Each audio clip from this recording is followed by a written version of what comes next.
여러분, 농사를 잘 짓기 위한 조건들이 있다고 합니다. 첫 번째는 땅이 좋아야 합니다. 땅이 좋아야 합니다. 동의하시죠? 두 번째는 종자가 좋아야 합니다. 또 동의하실 거예요. 세 번째는 땀 흘리는 수고가 반드시 있어야 합니다. 그리고 네 번째는 적당한 물과 바람과 햇볕이 있어야 합니다.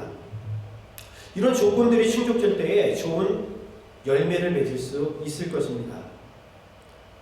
농사를 잘 안 지으시니까 우리는 잘 모를 수 있지만 특별히 우리 교회에 여러분 소문난 농사꾼이 한 분 계십니다. 우리 성정석 성도님. 우리가 올 2024년도에도 우리 정석 씨 그 부부가 깻잎도 갖다 주셔가지고 매주마다 깻잎도 먹고 막 그랬거든요. 정석 씨 혹시 이 말씀에 동의하십니까? 아니면 또 다른 것이 또 있을까요? 동의합니까? 예, 감사합니다. 예, 여러분 지난주 금토에 눈이 많이 내렸습니다. 땅이 다 얼어버린 것만 같습니다. 이제 봄이 되면 농사를 지어야 되는데 딱딱하게 굳어진 그러한 땅 위에 씨를 뿌린다면 농사를 제대로 지을 수가 없을 것입니다. 여러분, 묵은 땅의 특징이 있습니다. 묵은 땅의 특징은 단단하게 굳어 있다는 거죠. 그리고 묵은 땅은 잡초들이 무성하다는 것입니다.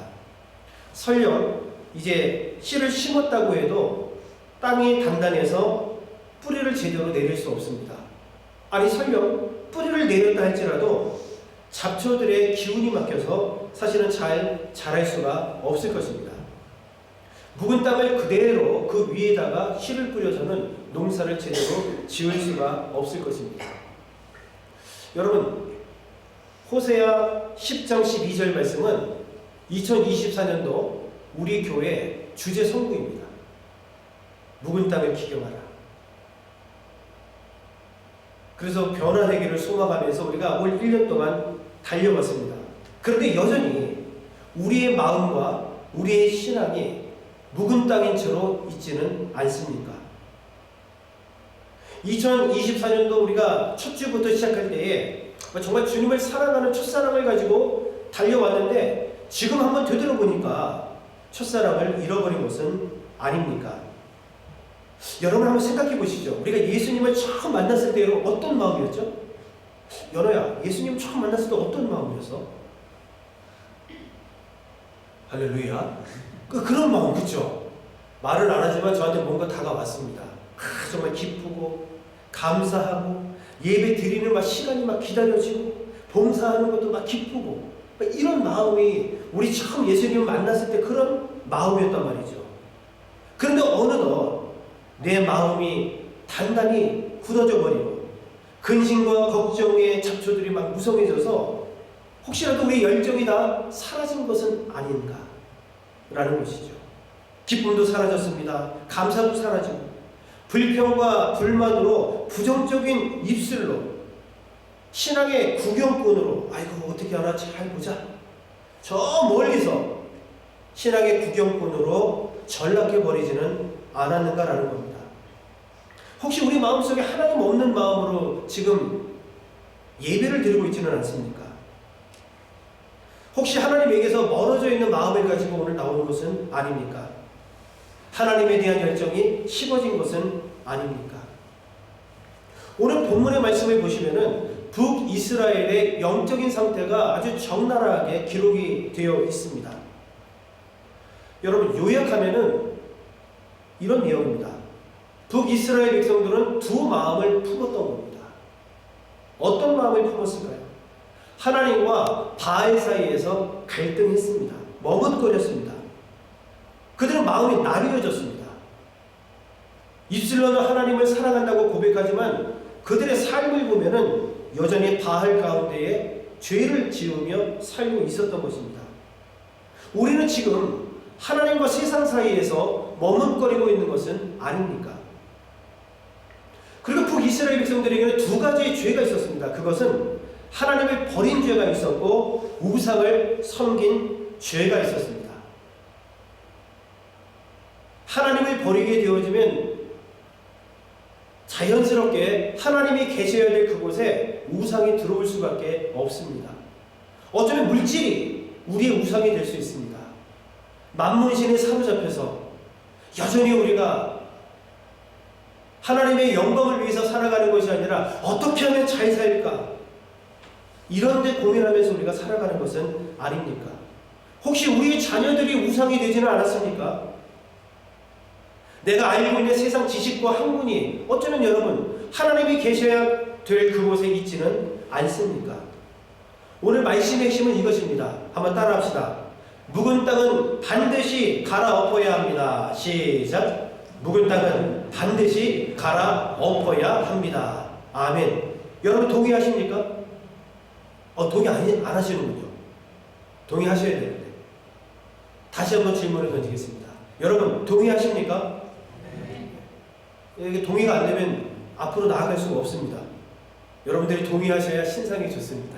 네. 여러분 일반적으로 땅을 갈아엎을 때에는 20cm 이상을 판다고 합니다. 그래서 파서 크게 갈아엎어야 합니다. 그렇게 깊이 갈아엎어야 산소가 땅속에 깊이 공급이 된다고 합니다. 그래서 미생물의 활동이 활발해집니다. 그리고 유기물의 분해가 촉진이 되고 땅이 부드러워지며 소독과 살충이 된다고 합니다. 그러니 보다 나은 믿음의 삶을 살기 위해서 우리는 영적으로 우리의 묵은 땅을 깊이 파서 갈아엎어야 2025년도를 우리는 믿음으로 전진할 수 있습니다. 여전히 2025년도가 되었는데 딱딱한 땅처럼 묵은 땅이 되어서 씨앗도 심을 수도 없고 무언가 곡식을 키울 수 없는 그런 상태가 되어진다면 올해나 내년이나 바뀌어지는 것은 아무것도 없을 것입니다. 이제 여러분 2025년도 새해가 한 달밖에 남지 않았습니다. 그러나 지금 이 시점은 참으로 중요합니다. 나는 여태까지 흘러왔던 대로 그냥 부담 없이 또 2025년도를 마감해서 2025년도를 또 살아갈 것인가? 아니면 2024년도 나의 묵은 모든 땅들을 깊이 20cm 이상 뒤집어 갈아엎어서 새롭게 2025년도를 믿음으로 전진할 것인가? 오늘 말씀을 통해서 결단하는 은혜가 있기를 주의 이름으로 간절히 축원합니다. 오늘 성경은 그 묵은 땅을 갈아엎는 방법에 대해서 이야기하고 있습니다. 첫 번째가 무엇입니까? 공의를 심고 인내를 거두라는 것입니다. 자, 12절 말씀인데요. 우리 함께 읽어봅시다. 시작.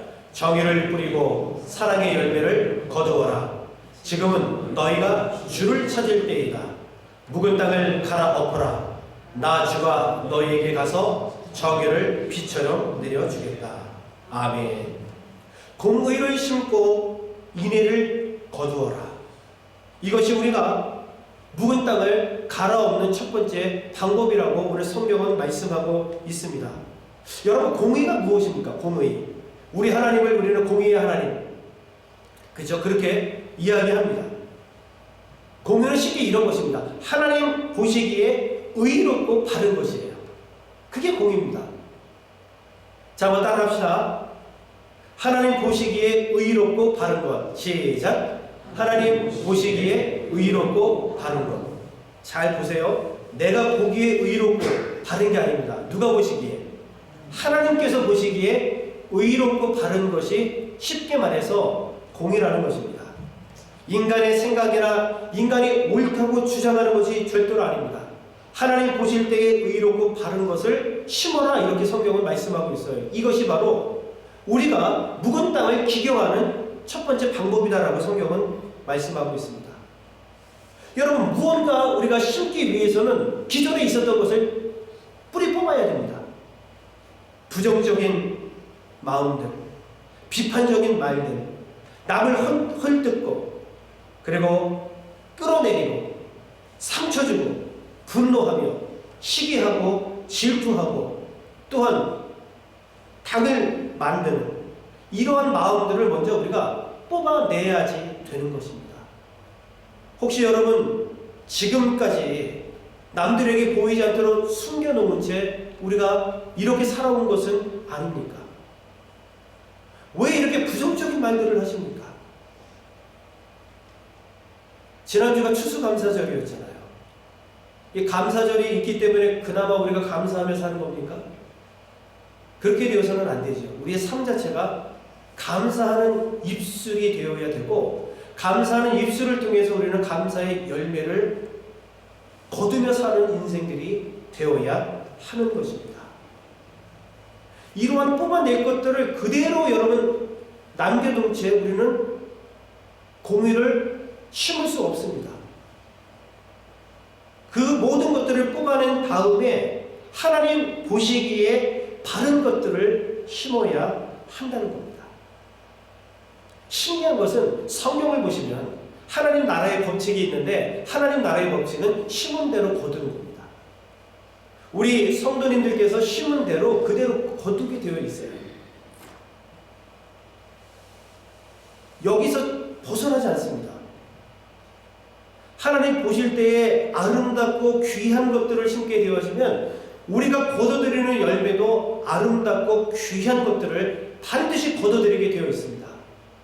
그런데 그렇지 않고 조금 전 말씀을 드렸던 것처럼 부정적이고 비판적이며 남을 헛들고 끌어내리고 상처 주고 분노하고 시기 질투하는 이러한 것들을 심게 되어지면 고스란히 나에게 그것이 돌아오게 되어 있다는 것입니다.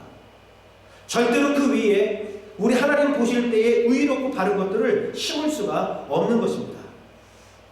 오늘 이 말씀을 통해서 여러분 뿌리 뽑을 것은 뽑아내시고 공의를 하나님 보시기에 아름답고 귀한 것들을 심을 수 있는 저와 여러분 되시기를 주의 이름으로 간절히 축원합니다.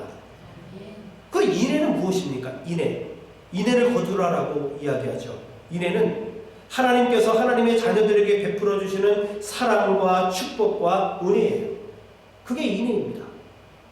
그러니까 하나님 보시기에 귀한 것들, 바른 것들을 심게 되어지면 반드시 거두는 것이 뭐냐면 사랑과 축복과 은혜를 거둘 수 있다는 거예요.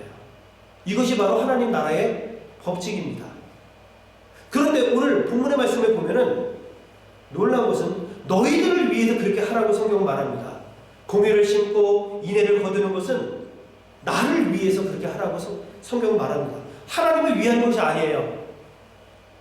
우리가 공의를 심고 인애를 거둬들이는 것은 나를 위해서 그렇게 하라고 오늘 호세아 선지자는 이야기하고 있습니다. 나에게 유익이 된다고 하는 겁니다. 얼마나 귀한 말씀입니까? 나 자신을 위해서라도 우리는 공의를 심어야 되는 겁니다. 하나님 보실 때에 아름답고 귀하고 바른 것들을 심어야지 하나님께서 베풀어 주시는 사랑과 축복과 은혜를 우리가 거두어 드릴 수 있다는 것입니다. 또 성경에 보면은 하나님 나라의 법칙이 있죠. 30배, 60배, 몇 배? 100배의 열매를 거두어 드리는 것이 또 하나님의 법칙이라는 겁니다. 그러므로 우리는 할 수 있을 때에 우리는 공의, 하나님 보실 때에 귀한 것들을 심으셔야 됩니다. 그래야 이후에 거둬들일 때에 30배, 60배, 100배의 사랑과 축복과 은혜를 거두어 드리게 된다는 것이죠. 여러분 2024년도를 한번 되돌아보시죠. 과연 우리는 무엇을 심으셨습니까? 그렇다면 지금 무엇을 거두고 계십니까?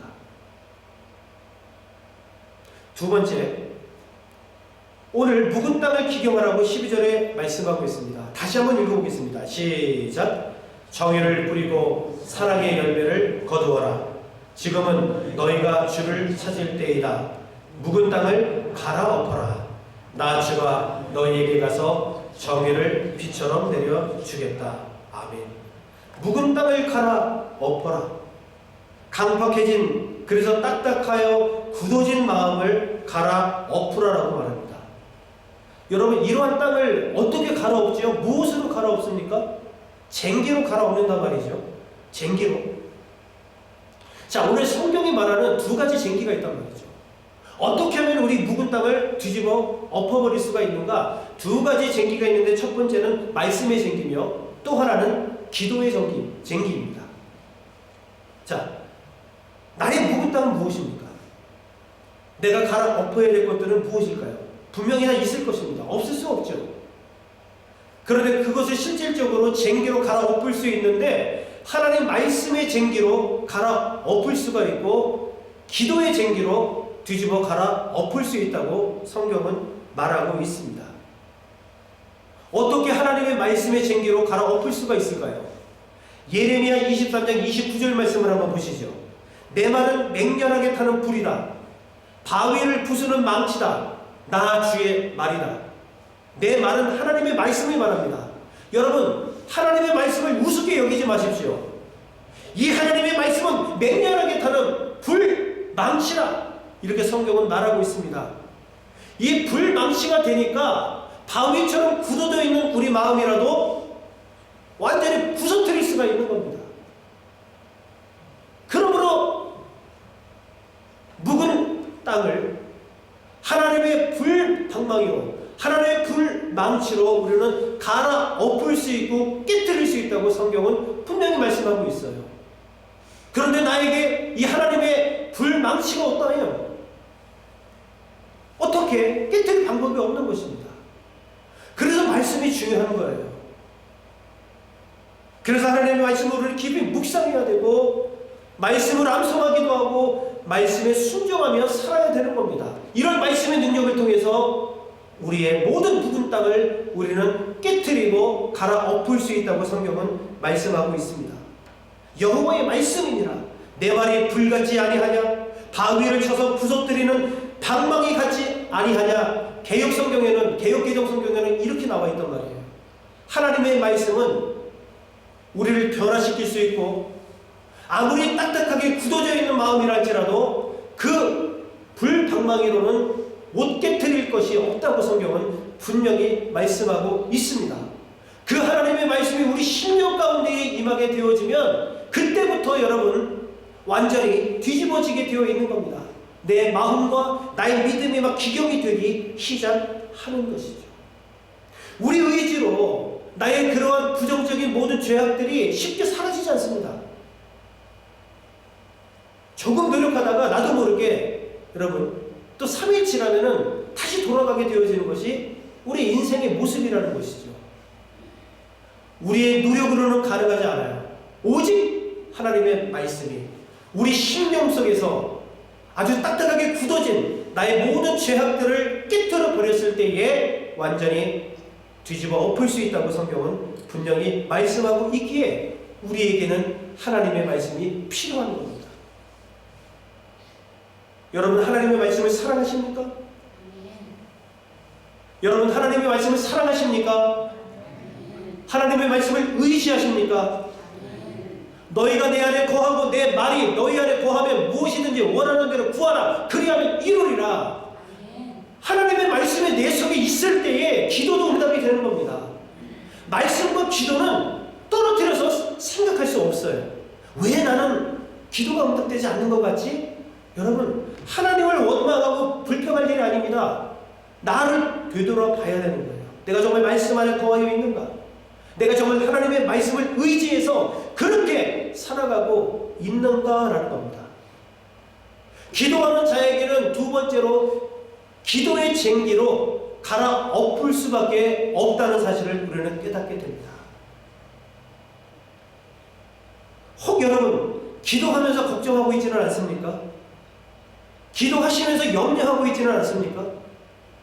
기도는 그 누구보다도 몇 시간씩 우리가 기도하는 것 같아요. 그런데 여전히 기도하고 나서도 불안하고 초조하고 그리고 걱정하고 염려스럽지 않느냐는 거예요. 좀 이상하지 않습니까?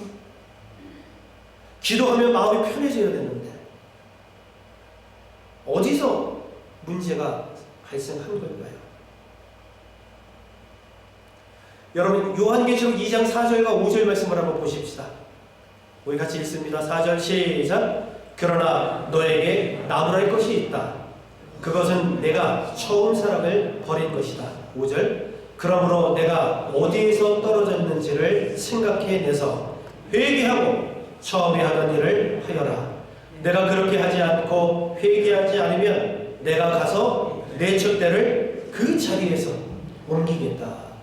아멘.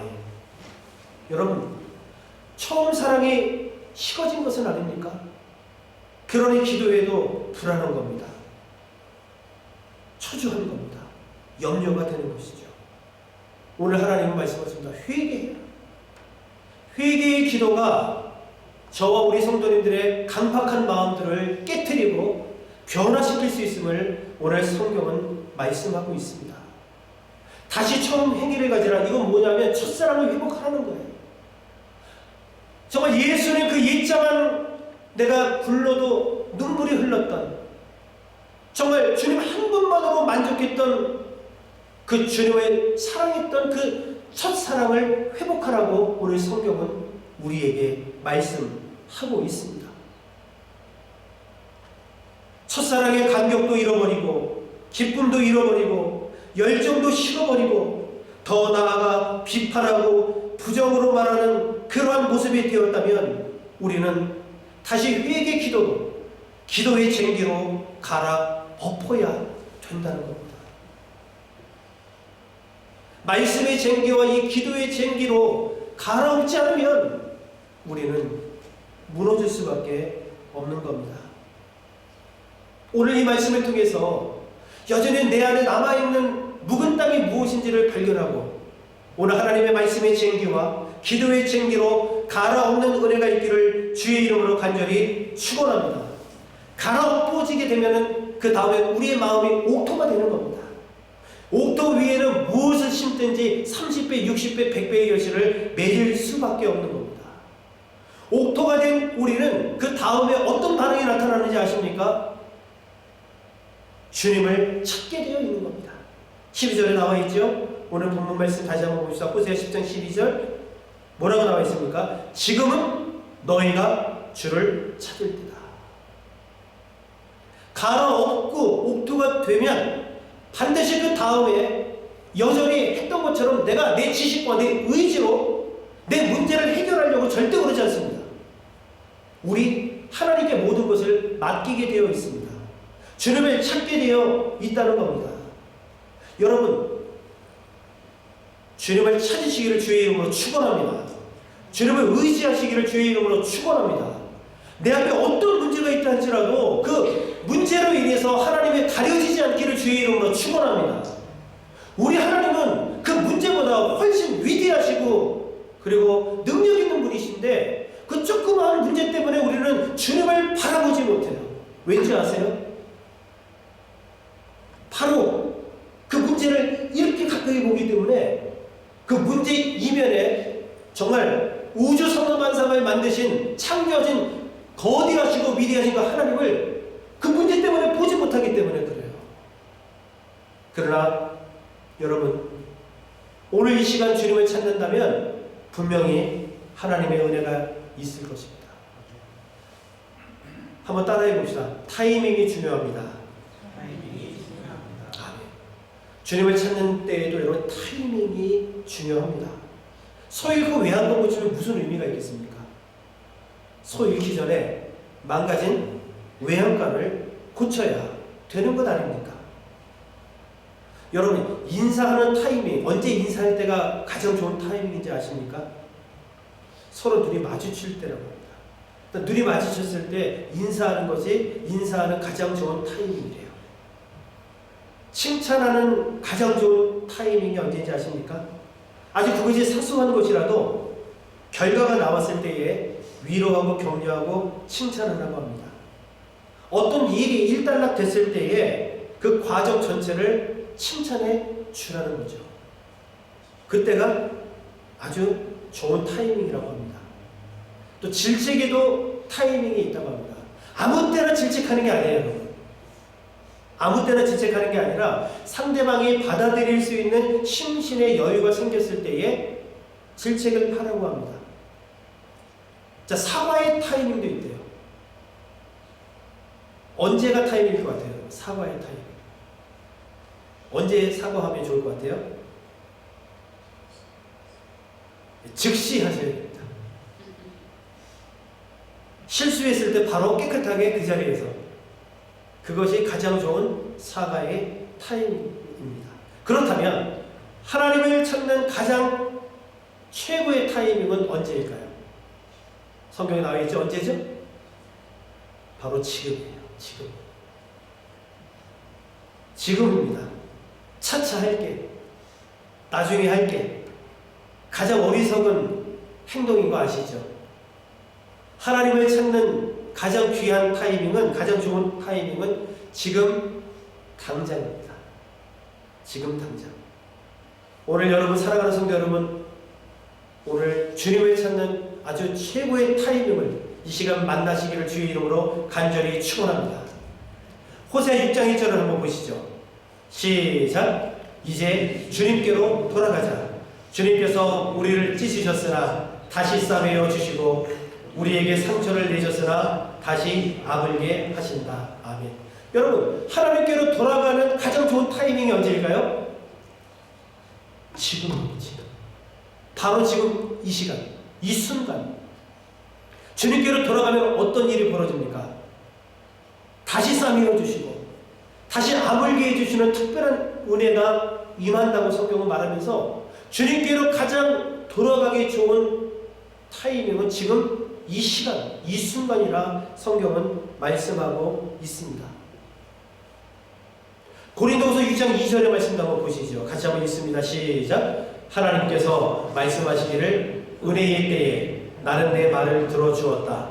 구원의 날에 나는 너를 도와주었다 하셨습니다. 보십시오. 지금이야말로 은혜의 때요. 지금이야말로 구원의 날입니다. 할렐루야. 여러분, 언제가 은혜의 때예요? 지금. 지금 이 순간. 그렇죠? 지금. 지금이야말로 구원의 날입니다. 차차 나중에 여러분, 이 단어가 우리에게서 사라지기를 주의 이름으로 축원합니다. 아멘 안 하시네. 사라지기를 주의 이름으로 축원합니다. 아멘. 자, 우리 앞뒤 좌우에 있는 분들하고 이렇게 인사합시다. 자, 지금 이 시간 하나님을 만납시다. 시작. 지금 이 시간 하나님을 만납시다. 아멘. 내일 만날게.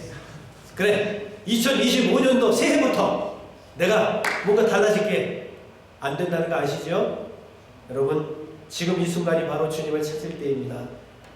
주님이 우리 묵은 땅을 오늘 이 시간 갈아주시고 새롭게 하여 주실 줄로 믿습니다. 아무쪼록 이 겨울 여러분 새롭게 변화되어 주님과 더불어 살아가는 저와 여러분들이 다 되시기를 주의 이름으로 간절히 축원합니다.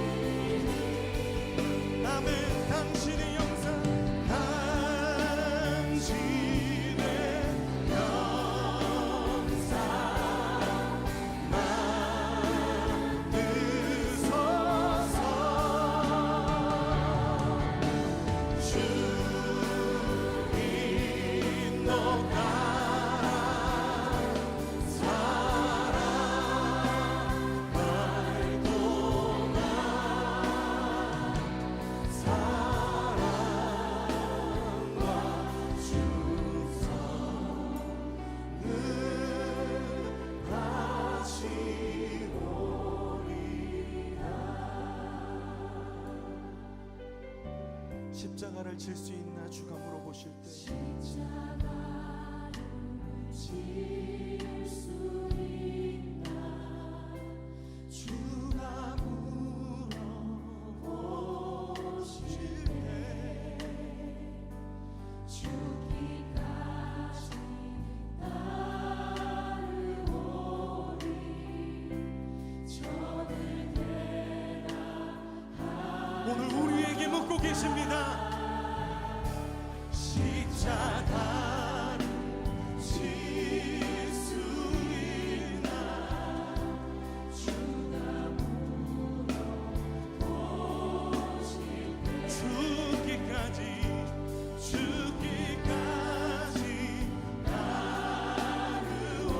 따르오리 저들 대답하였다.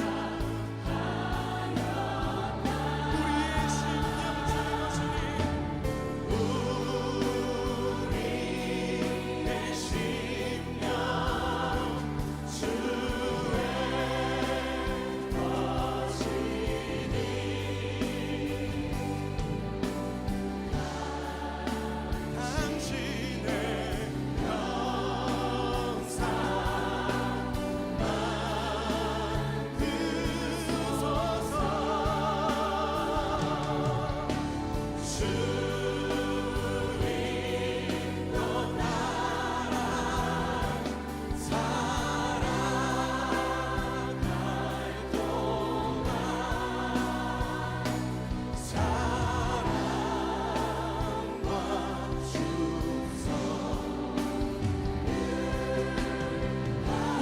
십자가를 바라보며 함께 기도합시다. 죽기까지 순종하신 십자가의 그 길, 이제 우리에게 맡겨주신 십자가를 지고 주님을 따르겠습니다. 넘어지고 실패하는 것 같아 보여도 주님께서 보이신 생명의 길을 우리가 따르겠습니다. 우리 함께 결단하며 기도합시다. 주여 하나님, 우리를 위하여 택하신 주님의 방법, 우리를 위하여 택하신 주님의 길, 우리를 위하여 택하신 주님의 길, 놀라우신 그 십자가의 길, 하나님, 우리가 따르는 것이 세상의 길이 아니라 아버지가 주신 그 길, 이 말씀을 따라 죽음까지도 두려워하지 않으시고 그 뜻을 이루시며 그 길을 가신 아버지의 뜻을, 예수 그리스도의 그 십자가의 길을, 그 놀라운 길을 우리가 따라가길 원합니다. 이 땅 가운데 십자가의 은혜를 입은 우리가, 그 십자가의 은혜로 부르심받은 우리가, 하나님 그 은혜로 제자로 부르심받은 우리가 그것으로 우리의 삶을 고백하고 그것으로 우리의 삶을 증명하며 그것으로 하나님께 영광을 돌리며 하나님 그렇게 살아갈 때 하나님의 역사가, 하나님의 영광이 우리를 통하여 이루어지는 것을, 이 땅의 회복하심을 우리가 보게 하여 주시옵소서.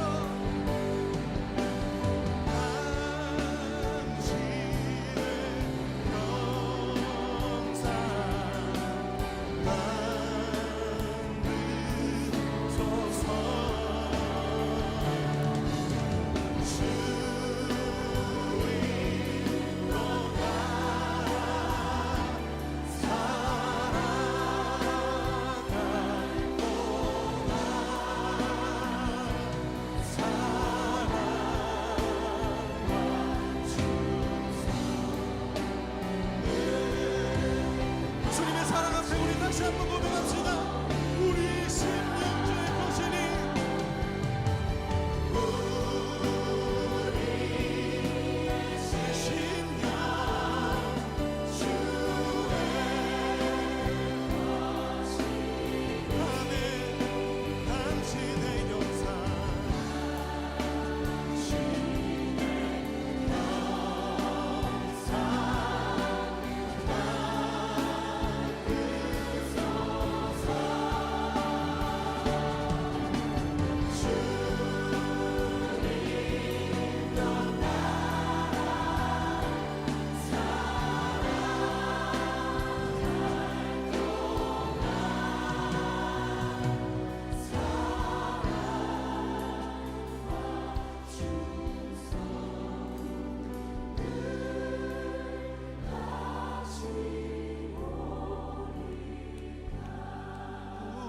우리의 심령 주의 것이니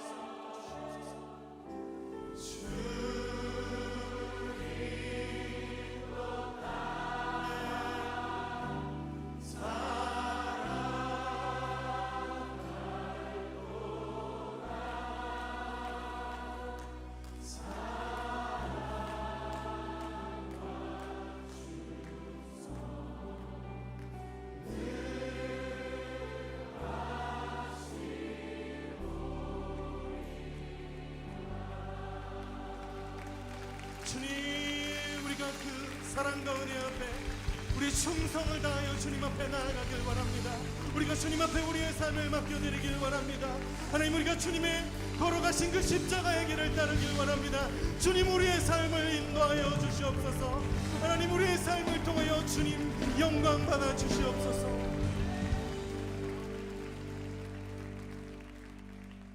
우리 주님 앞에 감사의 박수 올려드립시다.